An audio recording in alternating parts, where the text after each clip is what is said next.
Boylikka erishish potensiali kimda qanday?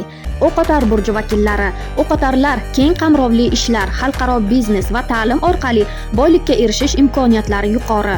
Ammo haddan tashqari optimizm sabab noto'g'ri sarmoya qilishlari ham hech gap emas. Baliq burji vakillari, baliqlar intuitsiyasi orqali, san'ati, iste'dodi va ijod qilish orqali daromad qiladilar. Ammo moliyani boshqarishda sustliklari pand berishi ham mumkin. Tog' echkisi burji vakillari, tog' echkilari sekin, lekin uzoq muddatli mehnat orqali boylikka erishadilar. Sekin ko'tariladilar, lekin xavfsiz daromadga erishadilar.